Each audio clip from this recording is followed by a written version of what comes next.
Hey everybody, welcome back to Omens. This is episode 31.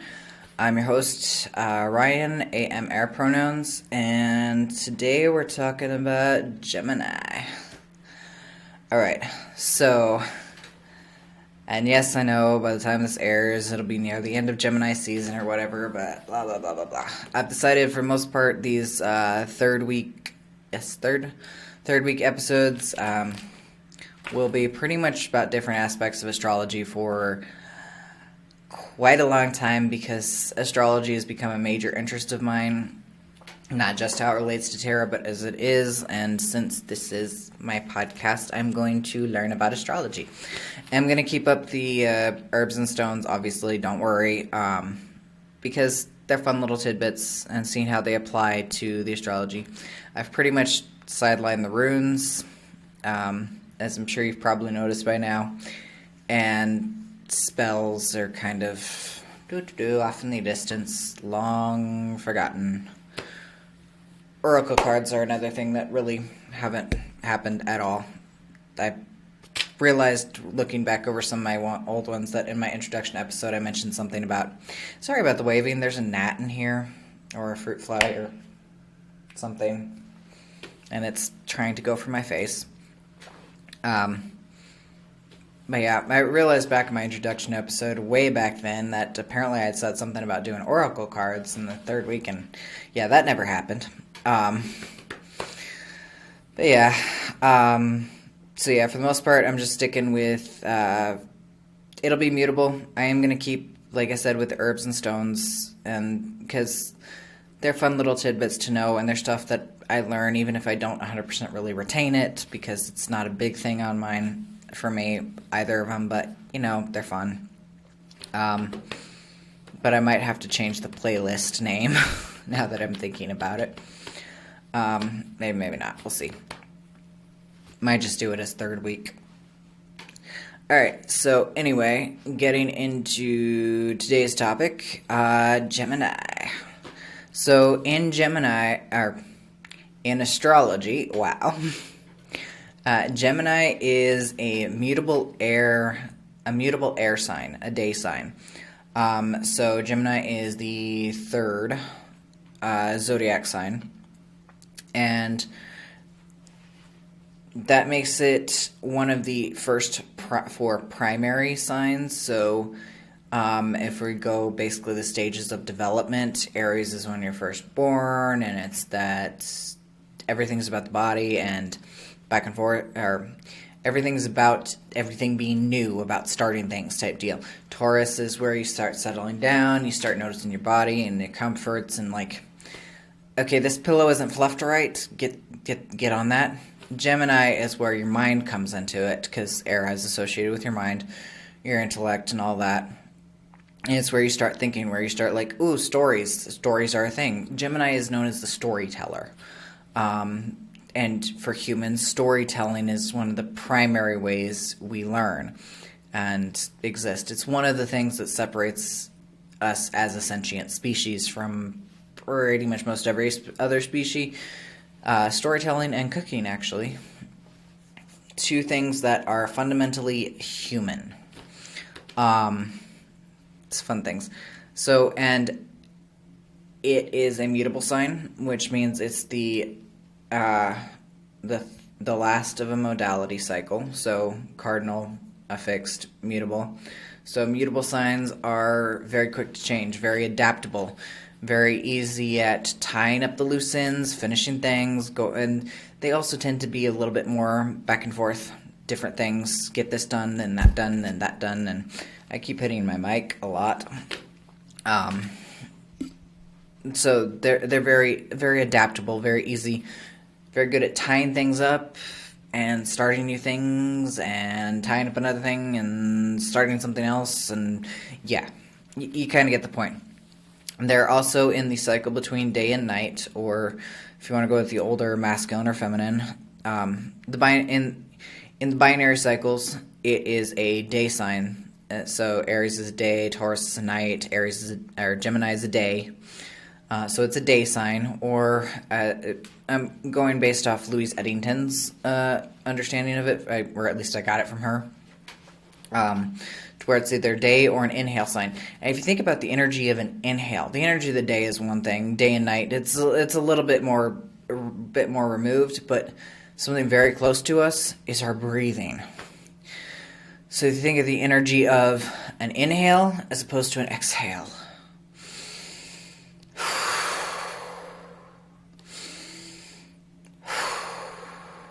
Those energies are very different. So Gemini is an inhale sign, an energetic sign, it's more energetic, it's more, okay, we got to do things, it's active as opposed to passive.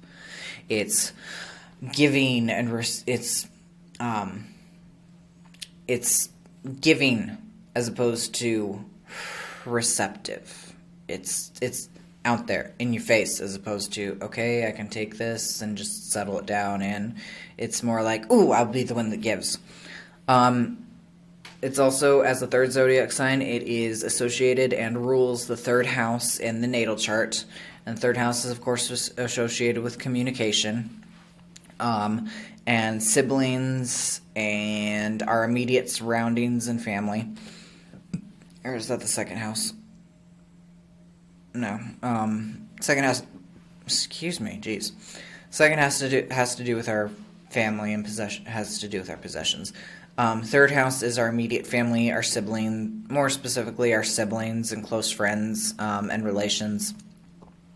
And it's, like I said, the house of communication, how we communicate type deal. Gemini is ruled by the planet Mercury. So Mercury is the messenger of the gods. Well, the messenger after Iris. See, an interesting thing with learning astrology and being a polytheist, and believing that all gods actually exist as they are. There's an interesting correlation between the Greco-Roman gods, the Greek gods, the Roman gods, and the planets that share their names. For one thing, when it comes to Greek and Roman gods with the names, there's slight differences depending on whether they're Greek or Roman, but they tend to be kind of the same person with different faces depending on who they're talking to, in my mind. Those are the actual gods. When it comes to the planets, I see them as, I want to say deities because that's kind of how I see them, but at the same time, I don't want to get that confused with how other people see deity. And I know YouTube captions says, every time I say deity, it says daddy, which is utterly fucking hilarious. So, if you got captions on, sorry, but that's also funny. But anyway, slight tangent. With the planets, I don't associate them with the god they're named after.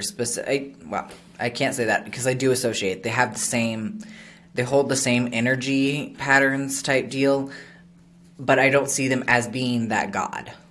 So Mercury, the planet, is not Mercury the god or Hermes the god.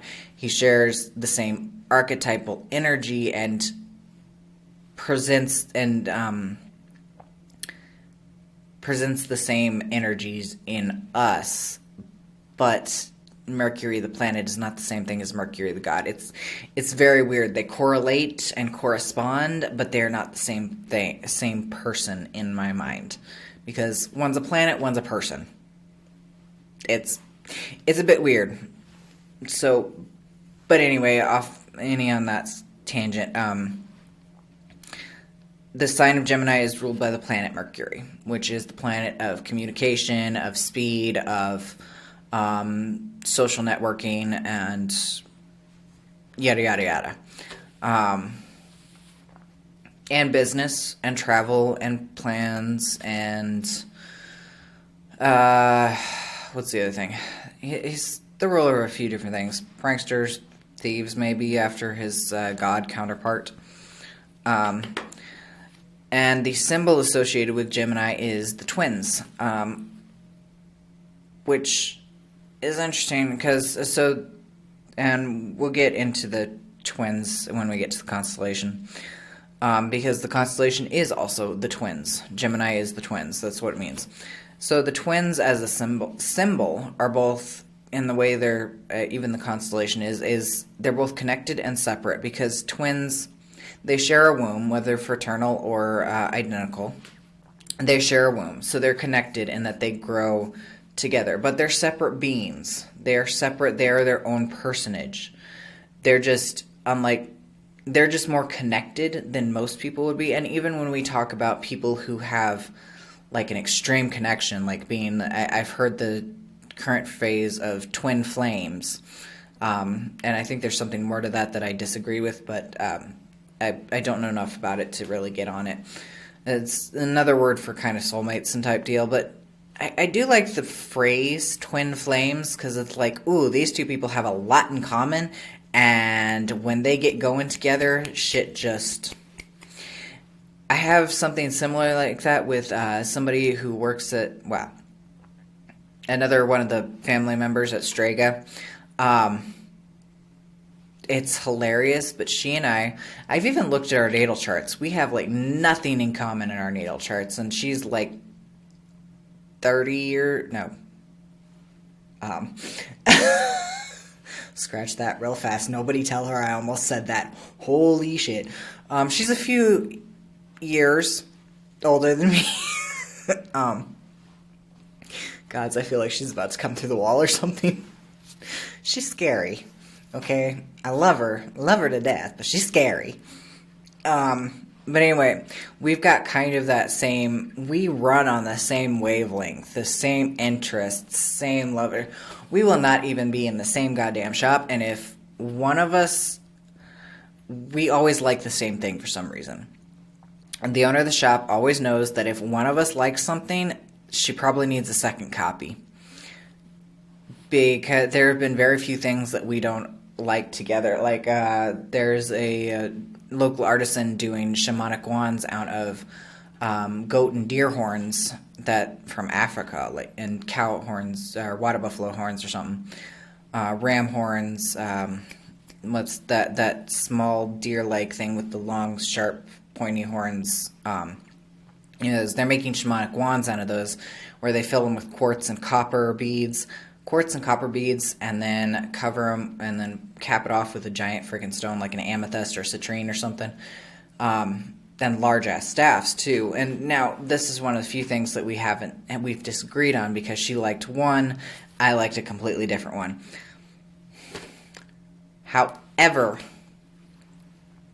that small, I think it's pronghorn antelope, I think that's what it's called.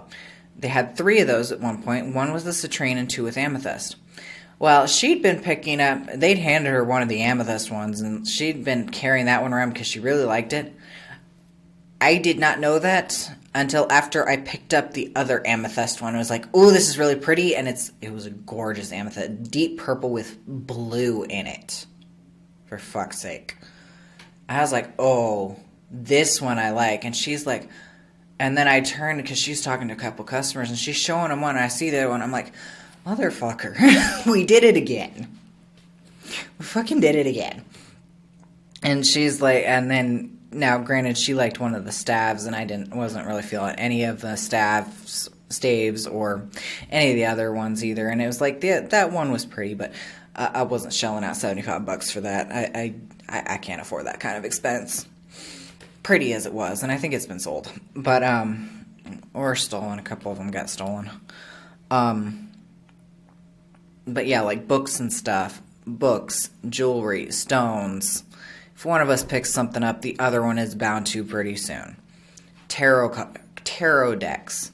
The only difference is she's more of a collector in that she'll collect them just because they're pretty. Me, I'm more of they gotta be useful for me to actually get them. I'm not much for I can get art stuff, but due to my upbringing and my asshole of a dad and poverty conscious, it's got to be useful for me to get it. So tarot decks, it's like, we tend to like the same one. We have a lot of the exact same tarot deck, but I've got to be able to use them, whereas she's just like, oh, this is pretty. So you get that kind of twin flame type deal of connected and separate. And twins, and that was a long-ass rambling tangent to kind of get to my point of there are people like that they have those very close connections, but they're separate beings. It's the same thing with twins. And that idea of Gemini here is things that are very connected and close, but they're separate entities. They're just like that. They're two fists right next to each other. The symmetry between the two, it's like they're connected, but they're two separate beings, even though they look the same. It's at the stage, Gemini is associated with the stage of life which we begin to verbally communicate and realize our connection and our separation to each other. That realize, oh, we have connections to these people, to our family, but we're different people, we're different beings, that separation between the two. Yellowstones are considered lucky for Gemini. I don't know, I just threw that in there. The metal is, of course, mercury, or quicksilver. You might know it by that name. Gemini rules the chest, lungs, nervous system, arms, and shoulders. So the chest and lungs, because we're slowly working our way down. With astrology, each sign rules a different thing. So like it starts from the top and works its way down. So Aries rules the head, Taurus rules the throat, the neck. Gemini rules the two sets, the shoulders, two sets of shoulders, two arms, if you got that. And even if you don't, it still rules your one arm or one shoulder or whatever. Lungs, same thing, pair of lungs or one lung, in which case, it's cool. The chest, which encompasses all of that. So, and the nervous system, which isn't necessarily a pair, but does have to do with messages, because our nervous system sends messages to our brain from the rest of our bodies. I said bodies, and I was about to say, I almost said brains.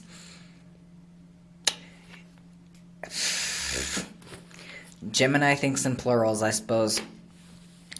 So, so the nervous system, the communication system between all the different parts of our body to our brain.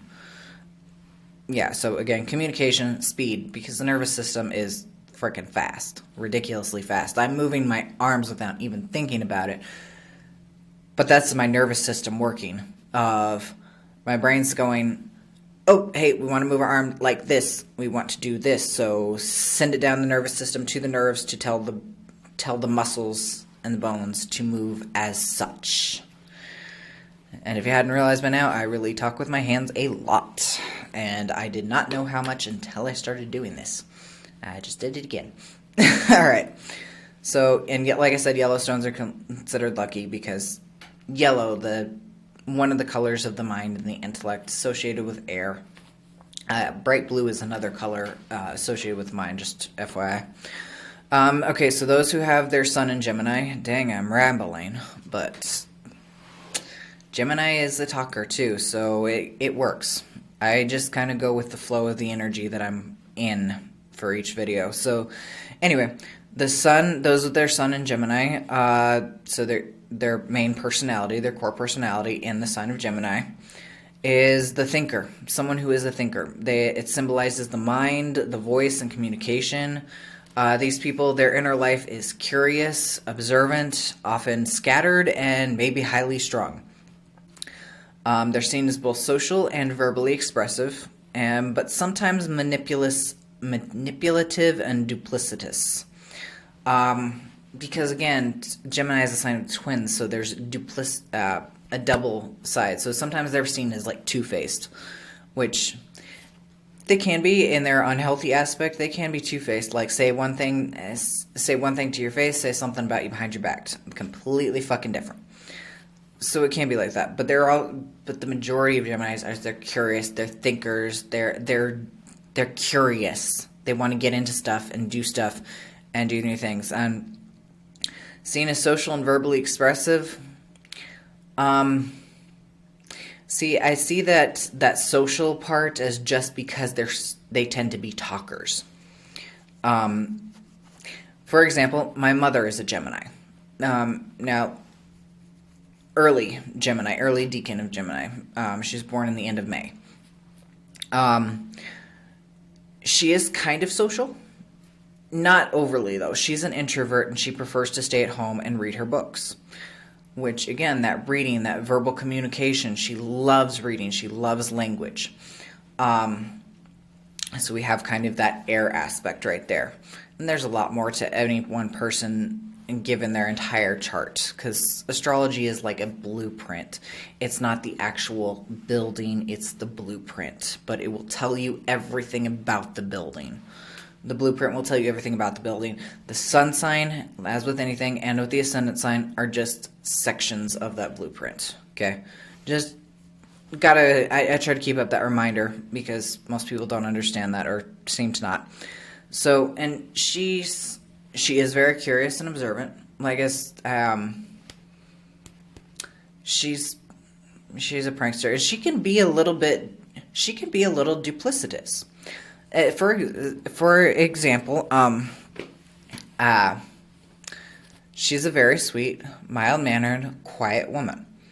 She's kind, she's loving. I love talking to my mom. Apparently, I used to be a little asshole to her when I was younger, and I kind of feel bad about that because she's actually, she goes through a lot of shit. She puts up with a lot of shit. A lot of which she shouldn't have to. But anyway, she's kind of calm, mild-mannered. If you see her in a room with a bunch of people, she is the last person you're going to see because she is a full-on wallflower. She might talk to one or two people, but if you see her at a party, more than likely my dad dragged her there for some reason or another because more than likely he had to go because he's not much of a party person either. But you see what I say? She's not a socialite by any means. However, when this is where the duplicitous part comes in, she has a very dirty sense of humor. She is the one where we learned how to pull pranks for April Fool's Day from. You would not think it to look at her, to even know her for a few hours, but she's the one we learned to be complete pranksters at. Do not get in a prank war with her. She will always win. She's sneaky. She is so freaking sneaky. It's hilarious. And it's terrifying. And this, a funny thing, an anecdote that happened is, recently, when she was last down here with my dad, my sister and I, we convinced him to play Cards Against Humanity with us.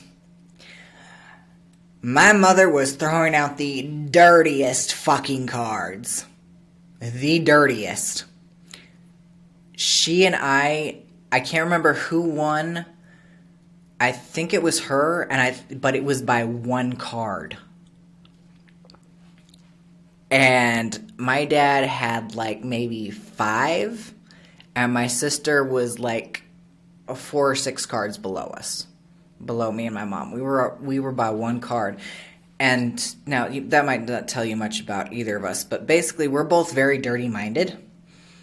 We're very sweet people, and she is one of the sweetest. My dad looked at her a few times like, "What the fuck, woman?" for some of the cards she put out there. He's like, what? Like, you didn't know this? This is where we got our sense of humor from. It's like, geez, man, you need to be home more often. Actually, no. He's a bit of an abusive asshole. He needs to be home less. But, yeah, my mom is sweetest, lovely, one of the most church-going Christian ladies I've ever known with the dirtiest fucking mind ever. And a quick wit, sharp sense of humor, and again with her Gemini, if I call my mother, if any of us call our mother, we know we're going to be on the phone at least 2 hours, and most of it's her talking, because she needs someone to talk to, and you know what? Hey, what the fuck? Why not?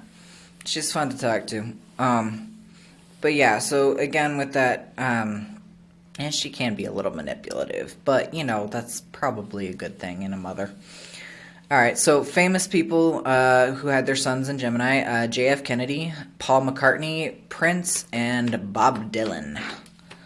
So, well, I should say the man formerly known as Prince, because his actual name is a symbol. That's what I wanted to say. Alright, those with their ascendant in Gemini, wow, damn, I've been rambling on for 25 minutes. Their ascendant in Gemini are highly social, but most chaotic of rising signs. They can argue from both sides, which makes them great debaters, but makes them seem, again, duplicitous, like they're two-faced, like they're not actually with one side or the other. No, it's just because they can see both sides. That's the thing about Geminis, is they can see both sides. And as a Libra, I really understand that, because I also tend to see both sides, see and weigh both sides of an argument, which makes it really fucking hard for me to argue from one side of anything, because I can see somebody else's point of view. It's such a pain in the ass. It's a major pain in the ass. I feel you guys, Gemini ascendants, I feel you guys. It sucks. It's awesome, but it sucks. They're endlessly curious and witty, and with short attention spans. Okay. Fidgety, slender, and the other thing with ascendants is you can use it to tell a little bit about the physical attributes of a person. So, and Gemini ascendants are slender with piano fingers, as I was turned to call them. I have piano fingers, so basically long, slender fingers that have wide reach type deal. Yeah. They're multitaskers, which means they like to do a lot of things all at once, and they're easily distractible. Okay, sound like fun. Alright, famous people with their ascendant rising sign in Gemini are Bruce Springsteen, Ricky Martin, and Gene Wilder, which is fucking I love Gene Wilder. Alright, so the constellation of Gemini itself, it looks like two stick figures, actually, with their arms connected. Gemini means months 12 to 2. It's usually in the sky overhead from about December to February. Gemini means the twins in Latin, obviously. It's based off the myth that goes along with constellation is most commonly the myth of Castor and Pollux, and even two of the main stars in Gemini are named Castor and Pollux, one on either twin, basically. Castor and Pollux were the sons of Queen Leda. And actually, I went through this all in the Lovers episode, the myth in the Lovers episode, so episode 21. So, you can go back to that, or I'll give a quick recap. Is basically, Queen Leda had relations with Zeus, who disguised him. I think he raped her as a swan. He was a swan. He raped her as a swan, and she ended up giving birth to Castor, Pollux, and Helen of Troy, the famous Helen of Troy. There's some that say they were all born from an egg. She ended up having to laying an egg because Zeus raped her as a swan. However, whereas Helen and Castor, I believe, were the children of Zeus, Pollux was actually the child of Queen Leda's actual husband. So there's a whole thing. I went through it in the Gemini episode, so episode 21, if you want to go back and look at that and listen to that. Gemini is also associated, the constellation is also seen as Romulus and Remus, the founders of Rome. Or, well, one of them was a founder of Rome, the other one was killed. So, yay, Cain and Abel type stories. I like Castor and Pollux better. They were nice. Especially since if you go by the one was immortal, one was mortal, the immortal one giving up half of his immortality to stay with his brother. That's sweet. Okay. Alright, so that is Gemini, and wow, I'm going on time here. Alright, so the herb, quote, I just keep calling it herb even though it's technically not. The herb I came up with for this was papyrus, and so I should just call this plant, the plant. the plant I decided on was papyrus, because, well, first thing that pops in your head when you say papyrus is paper, because that was what we know as one of papyrus's main uses, was as paper. So I thought it was quite fitting for Gemini, since Gemini is known as the communicators of the zodiac, as we write stuff on paper, and papyrus. Ta-da. Papyrus makes paper. So, however, I could find absolutely nothing on papyrus outside of Scott Cunningham, and even online, the only thing I could find on papyrus was pretty much taken straight out of Scott Cunningham. So, yeah. So, anyway, the ancient uses of papyrus were, of course, as paper, and it was also used in the construction of reed boats, mats, rope, sandals, and baskets. So, a very versatile substance, useful for a lot of stuff. The only magical uses were pretty much protection. That was it. No specifics, just protection. Well, Cunningham does have a specific, but I'm like, I don't even, okay. This is straight quote. Place in boat, from Cunningham, place in boats to protect against attacks by crocodiles.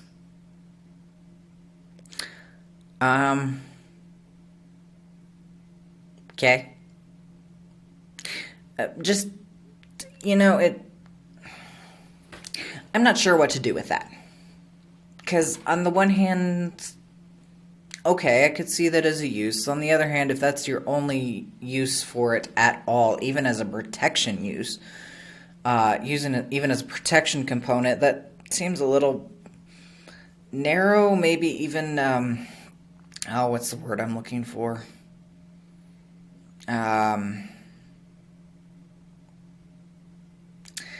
It's not racist. That's not exactly the word I want to use. I can't think of the word. Stereotypical, maybe? No, not quite that. I can't remember the exact word, but something along that, like, oh, this is an Egyptian thing, so obviously it's only for use against crocodiles. I don't know, it doesn't quite sit right. I can't quite put my finger on what exactly doesn't sit right, but maybe that's just me from where I'm coming from in my cultural perspective. Maybe for someone else it makes complete fucking sense. It's like, well, yeah, it's for protection against crocodiles, duh. Okay, cool. I think just where I'm coming from as my background is that it just sits a little hinky with me, but at the same time I can see well, duh. Of course it's for protection against crocodiles. It's like, it makes sense. It did grow in the Nile. Does. I think papyrus might actually be extinct or on the verge of it. Or true papyrus or anything. That might be why I couldn't find it.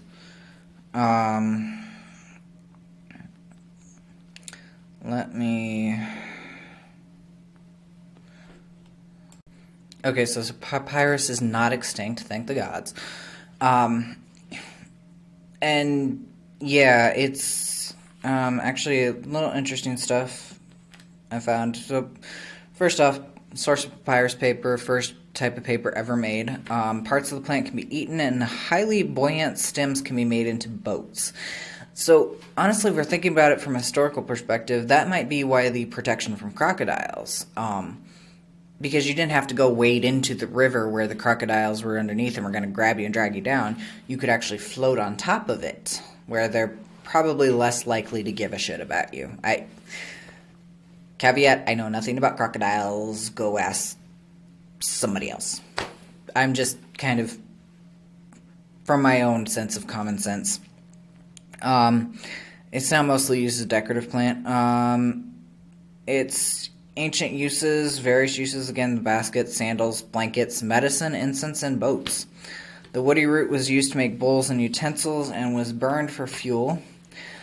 Now this is interesting, and by the way, it's still from Wikipedia, because that's where I go for my knowledge, is the well-researched free online encyclopedia that I try to give money to on occasion. The papyrus Ebers refers to the use of soft papyrus tampons by Egyptian women of the 15th century BCE. Egyptians made efficient use of all parts of the plant. Papyrus was an important gift of the Nile, which is still preserved and perpetuated in Egyptian culture. Along with the economic uses, it also has environmental value, playing a role in the cleaning of the environment and regulation of the ecosystem. On Lake Chad, coming out of the rotting masses of plant life, it develops floating islands that play significant roles in the lower water levels. So that's actually pretty fascinating as a plant. It's kind of just a useful all-around sturdy plant. Honestly, the thing with Cunningham is he tended to take any sort of, he even caveats in his book, The Complete Encyclopedia of Herbs, that any plant that's, quote, masculine is automatically associated with protection, which I think is extremely limiting of the plants.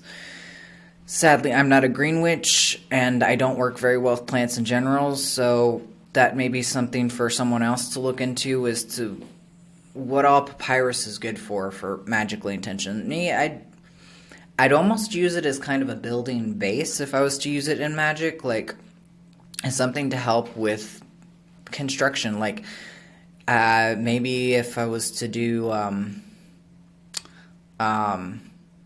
if I had a building project to work on, I'd maybe burn some to, like, hey, let's make this place sturdy and grounded and protected, and just sweet and simple, maybe, which kind of gives a bit of a protective bend to it.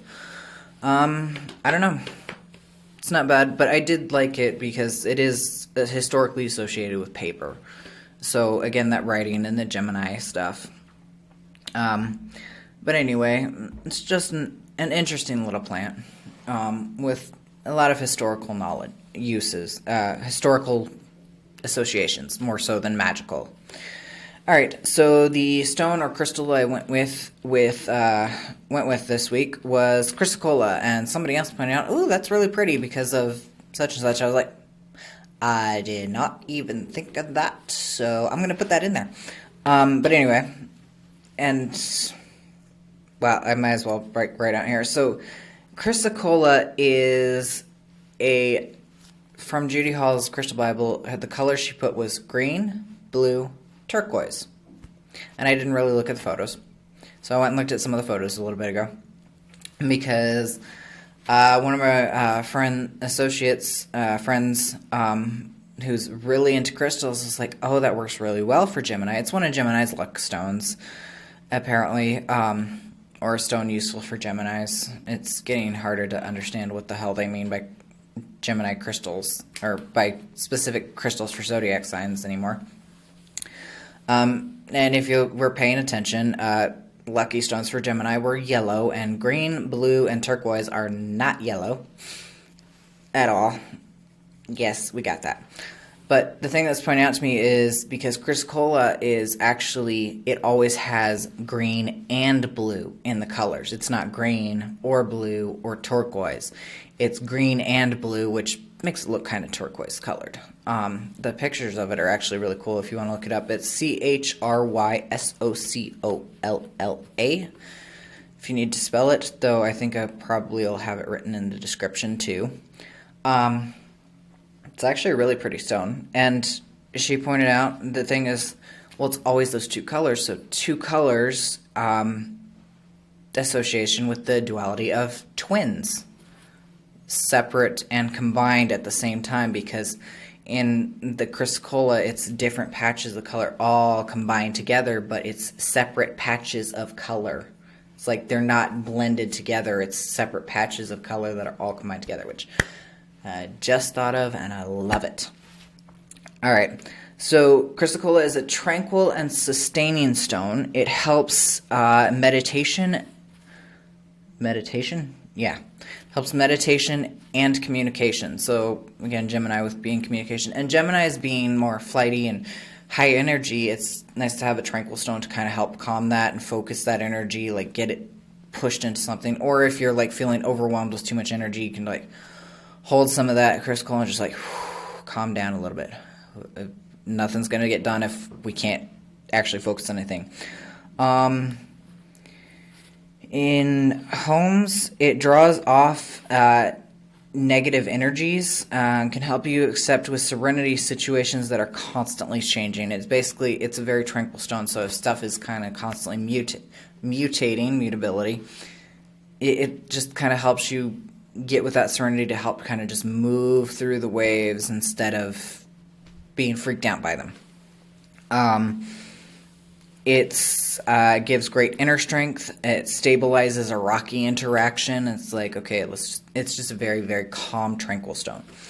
It calms, cleanses, and re-energizes all the chakras, encourages self-awareness and inner balance, and imparts confidence and sensitivity, which are pretty important. It enhances personal power and creativity, which is fun. Overcoming phobias and draws out negative and supplies motivations for those who lack it, reduces mental tensions, and helps you keep a cool head, which, again, really, really good for if you're feeling a little Gemini overwhelmed. It promotes truth-telling and impartiality, and alleviates guilt and brings in joy. And there's another form of chrysocolla called dressy chrysocolla, which combines chrysocolla and quartz properties. And that one's actually kind of cool looking. So, all that high energy Gemini stuff, chrysocolla can help bring it down into balance and help actually like steady things out, smooth things out. Alright. Yeah, that's pretty much all I got. So, thank you all for joining me today. I hope it was informative and useful.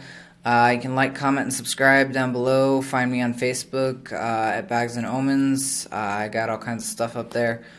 Trying to get more stuff going. You can email me at bagsandomens@gmail.com. And if you're in anywhere near me, you can always find me reading tarot at Straight on Sundays. So, yeah, and no, that'll be last week.